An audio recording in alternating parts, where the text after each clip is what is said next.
안녕하세요, 김한영입니다. 이번에도 K5의 렌더링이 공개됐습니다. 일단 외관은 보셨나요? 이거 공개를 하면서 뭔가 좀 보이게 공개를 해야지 뭐 보이는 게 아무것도 없어요. 뭐 실루엣만 보여. 이거 비율도 뭐 좀 이상하게 왜곡이 돼 있어요. 예전에 셀토스 실내 공개할 때 굉장히 멋졌는데 이번 K5 렌더링은 조금 누가 그리신 거예요 이거? 그렇지만 우리 모카가 누굽니까? 당연히 좀 더 나은 사진을 갖고 있죠. 여기서 보면 이거 비율 훌륭하지 않습니까? 이 사진도 아주 괜찮아요. 네, 야 이건 잠깐만, 이거 바로 여기에 주목할 만한 부분이 있습니다. 헤드램프와 그릴을 하나로 통합하는 것이 아주 매력적인 부분이죠. 이게 도대체 왜 매력적이냐 하면, 보시다시피 그릴은 오목하고 헤드램프가 그릴보다 약간 앞으로 튀어나와 있어요. 그러니까 헤드램프의 불빛이 놀랍게도 아래쪽 그릴을 비추게 되는 겁니다. 그릴이 반사된 모습이 꼭 아쿠아맨의 생선 비늘같이 반짝반짝. 이거 참 표현할 방법이 없네. 어쨌든 저는 이 그릴을 보고 머리를 한 대 얻어맞은 것 같은 기분이 들었어요. 지금까지 이런 전면부는 누구도 상상조차 하지 못했으니까요. 그릴에 불을 켜는 게 아니라 그릴이 빛을 반사하게 만드는 방법, 이건 그냥 이해를 위해서 붙인 중국형이고요. 제가 말씀드리는 그릴은 전혀 이런 게 아니에요. 이 그릴을 여러분들께 잘 설명드릴 수 없는 이유가, 이런 발상을 한 그릴이 이 세상에 나온 적이 없기 때문이에요. 지금까지 이 비슷한 것조차 전혀 없었거든요. 뒷모양에서도 특이한 부분이 있죠. 크롬 라인이 강조된 것까지는 어찌어찌 알았는데 이게 트렁크를 통해 양쪽으로 연결이 돼 있어요. 그래서 뒷유리는 훨씬 커 보이고 트렁크 리드는 훨씬 짧아 보여서 사실 이런 식의 디자인도 전혀 나온 적이 없었죠. 디자이너의 창의력에 정말이지 경탄을 보냅니다. 디자이너 누굽니까? 설마 기아차 김한용 디자인 팀장님이신가요? 아닌가? 그리고 이 렌더링 사진 말고도 전면 디자인은 여러 가지로 나옵니다. 완전히 다른 디자인의 K5들이 나온다는 얘기예요. 이 여러 가지 디자인이 나오면 어떤 디자인을 선택해야 하는가, 이걸 놓고 온라인에서 토론이 벌어질 정도로 각각 차별화된 얼굴들입니다. 온라인에서 묻고 답하고 논쟁하면서 더욱더 바이럴 되길 기대하는 것 같아요. 그리고 소나타와 마찬가지로 3세대 플랫폼을 이용해서 안전성이 높아졌습니다. 충돌 시에 차체가 밀려나고 그 충격이 실내로 들어오지 않게 하는 이른바 우리가 흔히 비껴맞기라고 하는 거, 이걸 적용했죠. 새로 나온 K7이나 더 뉴 그랜저, 그런 차들도 이 정도의 안전기술을 적용하지는 않았거든요.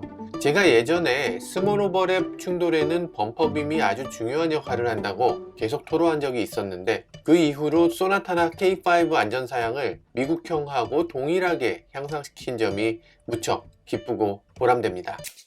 이 렌더링이 뭘 뜻하는 건지는 알겠어요. 차의 뒷부분으로 갈수록 쿠페 스타일로 굉장히 해치백처럼 이렇게 내려가는 거, 이런 것들을 잘 표현을 하려고 노력한 것 같고, 테일램프가 이렇게 꼼뻑 이렇게 심장 박동이 치는 것 같은 이런 모습으로 가는 거, 이런 것도 표현하고 싶었던 것 같아요. 그리고 K7처럼 가운데 약간 절취선이, K7은 7자 비슷하게 써 있었잖아요. 근데 이거는 약간 이렇게 곡선 형태로, 이것도 심장 박동을 표현하는 거라고 하는데 사실 그렇게 딱 와닿지는 않습니다.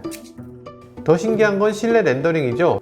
실내 렌더링을 딱 보면 K5다워요. 젊은 이미지, 이런 걸 굉장히 잘 뽑아냈어요. 내비게이션과 공조장치 그리고 버튼들이 다 이렇게 운전석 쪽으로 기울어 있는 게 여기 렌더링에도 보이거든요. 옛날에 BMW나 뭐 이런 메이커들이 많이 하던 건데 약간 이렇게 돼 있어야 좀 키트 같고, 계기판하고 내비게이션이 지금 하나로 연결되어 있어요. 그런데 연결되어 있는데 꺾였어. 무슨 커브드 디스플레이도 아니고. 엄밀히 보면 디스플레이 자체가 꺾여 있는 건 아니고요, 한 덩어리처럼 보이지만 실제로는 디스플레이 두 개입니다. 그래서 실제로 디스플레이가 커브드는 아니에요. 랩어라운드라고 해서 차체 가장자리를 이렇게 아우르는 이런 라인을 뒀는데, 이 부분이 턱이 마치 계단처럼 정말 엄청 튀어나온 것처럼 생겼어요. 정말 이대로 나오면 엄청 놀라울 것 같은데요. 이미지는 약간 납작하게 짜부러뜨려서 약간 스포츠카 실내처럼 좀 멋있게 이렇게 보이는 것 같은데요. 조금 이렇게 위아래로 한번 늘려볼까요? 네, 이렇거든요. 실제로는 아마 이쪽에 더 가까운 느낌일 것 같아요. 실제 이미지를 한번 보면요. 네, 그렇습니다. 실제 이미지는 잠깐 렌더링하고 너무 차이 나는 거 아니야? 깡통이어서 아마 그런 것 같습니다. K5의 이미지는 외관에서도 뭔가 미국산 머슬카의 이미지를 보여주고요. 실내에서도 미국 사람들이 좋아하는 그런 인테리어를 갖고 있어요. 아무래도 이 차는 어떻게든 미국에다 포커싱 하겠다는 느낌이네요. 공조 장치는 소나타나 그랜저처럼 얇게 가지 않고 그냥 구멍이 크게 이렇게 그냥 쓰고 있어요. 오른쪽 공조 장치는 그냥 구멍이 하나 있는 걸로 보이는데 왼쪽은 인테리어하고 합쳐져서 굉장히 넓게 보이네요. 그렇죠, 이렇게 디자인 돼야죠. 공조 장치가 넓으면 더 시원한 것뿐 아니라 소리도 더 적게 나기 때문에 사실 공조 장치가 좀 풀 필요가 있습니다. 스피커 그릴처럼 생긴 부분이 있는데 이게 지금 차체 날개처럼 이렇게 튀어나온 것처럼 보여요. 저는 이 렌더링에서 이 부분이 아주 재미있게 보여요. 그냥 좀 과장해서 그려서 이런가 하는 느낌도 있는데 센터 컨트롤 박스가 양쪽으로 이렇게 갈라지게 이렇게 열리게 만들었다라는 것까지 알겠어요. 근데 그 길이가 어마어마하게 길어요. 사실 이렇게 긴 자동차들, 럭셔리 자동차들은 이런 게 좀 있긴 있거든요. 이게 이렇게 길면 지금 뒤에 공조장치 마감처럼 이렇게 처리되어 있는 부분이 공조장치 구멍인가?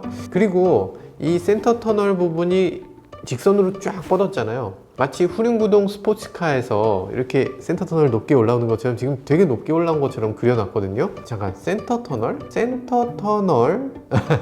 네, 생각해보면 그럴 수도 있는 게 K5는 기존까지 있었던 그냥 전륜구동 중형차가 아닙니다.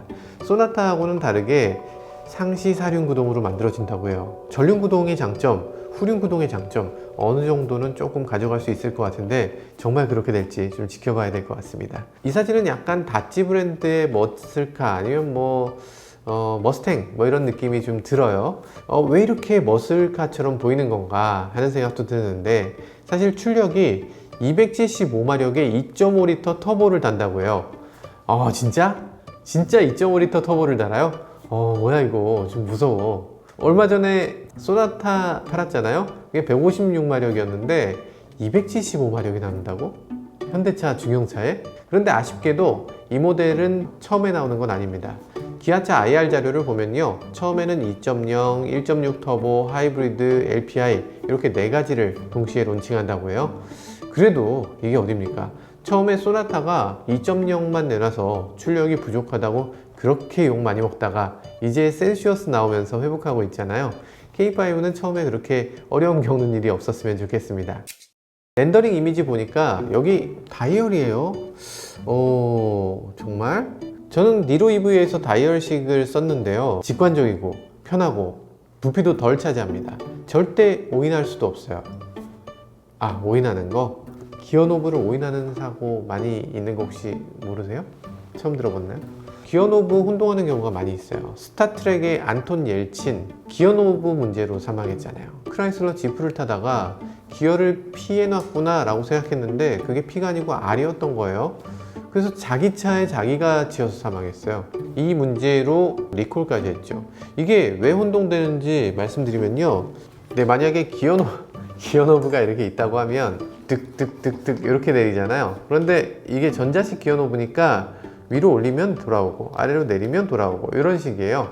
그러니까 이 차는 PRND S까지 있었는데 P에서 RND 이렇게 하고 출발해야 되죠. P로 돌아갈 때 하나 둘 셋 하면 P잖아요. 근데 S일 때는 4번을 해야지 P로 들어가고 S일 때 만약에 3번을 하면 R 모드로 들어가는 거예요.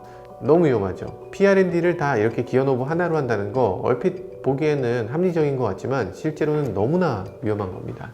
문이 열리면 자동으로 P가 들어가야지 맞고 요즘 차들 다 그렇게 됩니다. 그러면 요즘 팰리세이드, 소나타, 그랜저에 들어가는 버튼식 있잖아요. 버튼식은 문제가 없나? 문제가 거의 없죠. 일단 꽤 현명하게 막아냈습니다. R&D 순서로 돼 있는데 그 옆에 P를 따로 뒀어요. 이렇게 하면 P를 오인해서 잘못 넣을 수는 없겠죠. 역시 문제는 있는 게 기어를 손으로 이렇게 잡고 있는 게 아니잖아요. 그러니까 어디에 무슨 버튼이 있는지 손으로 일단 더듬더듬을 하든가 아니면 이렇게 보고서 누르든가 이렇게 해야 되는 거죠. 그리고 간혹 전진 후진을 혼동하는 분이 계세요. 그거 누가 혼동하냐고요? 그치, 사실 거의 혼동을 안 하세요. 그런데 주차할 때 전진하고 또 핸들 돌리고 또 후진하고 핸들 돌리고. 이거 한 몇 번 하세요? 보통 어지간한 주차장은 3번, 4번 할걸?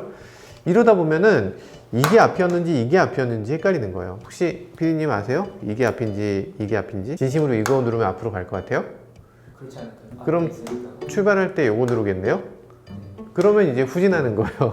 그럼 후진하는 시트로엔 탁투스 같은 경우도 버튼식으로 되어 있죠. 근데 이거는 앞쪽 버튼이 D고 뒤쪽 버튼이 R로. 이게 익숙해지면 괜찮은데 차를 꼭 익숙한 사람만 타는 건 아니잖아요. 이건 뭐 다른 것도 아니고 기어 노브잖아요. 디자인 예쁜 거 좋은데 밟으면 앞으로 가느냐 뒤로 가느냐의 문제인데, 디자인할 때 이 안전에 대해서 오해 여지가 조금이라도 있는 건 가급적 피해 주시는 게 좋지 않았을까 싶어요. 그러니까 다이얼 방식이 조금 더 현실적이죠. 다이얼이 만약에 이렇게 있다고 봐요. 어느 쪽이 전진일 것 같아요? 시계 방향. 시계 방향으로 돌려야지 전진일 수밖에 없잖아요. 인체공학적으로 오른쪽으로 돌리는 게 너무나 자연스러워요. 버튼이면 손을 버튼 위에 올려놓을 순 없잖아. 근데 다이얼은 이 위에 손을 올려놓게 돼 있어요. 여기서 올려놓다가 내가 필요할 때 뒤를 돌리거나 반대로 돌리거나를 그냥 손을 잡은 상태로 하는 거예요. 그러니까 이 버튼 스위치보다 훨씬 편합니다. 그래서 제네시스도 다이얼 형태를 채택하고 있는 거겠죠. 출시 일정에 대한 얘기도 나왔습니다. 외장 공개와 3D 홍보를 12일에 한다는군요. 미디어를 상대로 프리뷰하는 행사를 21일에 하고요. 11월부터 300대를 먼저 생산하고 12월 한 달에 7,200대를 만든다고 합니다. 디자인 혁신성으로 봐도 큰 인기를 끌 수 있을 분위기인데 초기 생산 대수가 너무나 적죠. K5는 화성 공장에서 생산하는데 이 화성 공장에서는 신형 K7도 생산하고 있거든요. 그래서 생산이 밀리는 것 같습니다. 이번 K5도 초반에 상당 기간 대기 수요가 생기겠네요. 이 차는 불과 한 달 후, 그러니까 12월 달에 출시한다고 합니다. 저희가 혹시라도 그거보다 조금이라도 더 일찍 볼 수 있으면 좀 더 보여드리도록 하겠습니다. 아마 다음 주에는 조금 더 나은 정보를 보내드릴 수 있을 것 같은데, 저희 모카 편하게 보시려면 뭐 해야 되죠? 구독과 좋아요를 해야 됩니다. 지금까지 저는 혹시 구독과 좋아요 아직 안 하신 분이 계시나? 지금까지 저는 모카 김한용이었습니다. 감사합니다.